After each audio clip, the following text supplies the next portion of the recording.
അസ്സലാമു അലൈക്കും. എൻ്റെ പേര് റിസാനാണ്. പിന്നെ ഞാനിവിടെ വെള്ളായിക്കോട് കീഴ്പ്പാടത്താണ് താമസിക്കുന്നത്.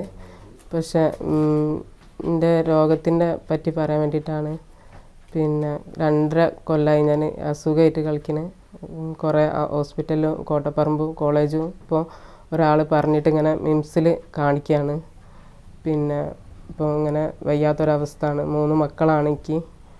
അപ്പോൾ കുറേ ബ്ലഡ് കയറ്റി പിന്നെ ഇപ്പോൾ ഇങ്ങനെ ഇടയ്ക്കിടയ്ക്ക് ഓരോ ഹോസ്പിറ്റലിൽ ഇങ്ങനെ പോവാണ്. ആഴ്ചക്ക് ബ്ലഡ് ഇല്ലാത്ത കുഴപ്പം. പിന്നെ അതിൻ്റെ ഇടയിൽ സോഡിയം കുറഞ്ഞ് അപ്പോൾ അങ്ങനെ ഹോസ്പിറ്റലിൽ കിടന്ന് അങ്ങനെ ദിവസം ഇങ്ങനെ ഓരോ ഇതായിട്ട് ഹോസ്പിറ്റലിൽ പിന്നെ ബ്ലീഡിങ് കാര്യങ്ങൾ ഒക്കെ ആയിട്ട് കുറച്ചൊരു ബുദ്ധിമുട്ടിലാണ്.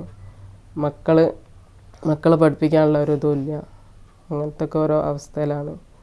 ഇതിൻ്റെ ഇപ്പൻ്റെ വീടായിരുന്നു. ഇപ്പോൾ വീടിൻ്റെ പണിയൊന്നും കഴിഞ്ഞില്ല.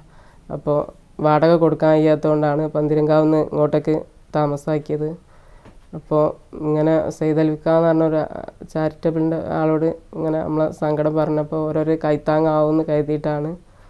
അപ്പോൾ നമ്മളെ സഹായിക്കണമെന്ന് പറയാണ്. അസ്സലാമു അലൈക്കും.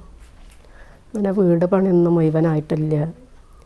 പിന്നെ പിയാപ്പിള അങ്ങനെ മരിച്ചതാണ്. 8 കൊല്ലമായി മരിച്ചിട്ട്. പിന്നെ ആധാരം ഇങ്ങനെ ബാങ്കിലാണ്. ഇപ്പോൾ ലോണിങ്ങനെ നോട്ടീസൊക്കെ വന്നിട്ട് ഇപ്പോൾ ഇങ്ങനെ മോളെ സുക്കേടും ഒക്കെ പാടായിട്ടിപ്പോൾ കുറച്ച് ബുദ്ധിമുട്ടിലാണ്. അസ്സലാമു അലൈക്കും. ചാരിറ്റബിൾ ട്രസ്റ്റ് സൈതലവി സംസാരിക്കുന്നത്.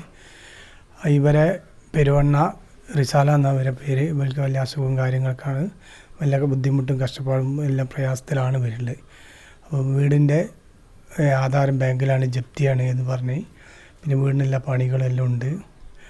അപ്പോൾ ഇൻഷാ അല്ലാഹ് നമ്മൾ കഴിയുന്ന എല്ലാവരും ഒന്ന് ചേർന്ന് ഇന്ന് ഇവരെ സഹായിക്കാൻ വിനയമായി അഭ്യർത്ഥിക്കുന്നു.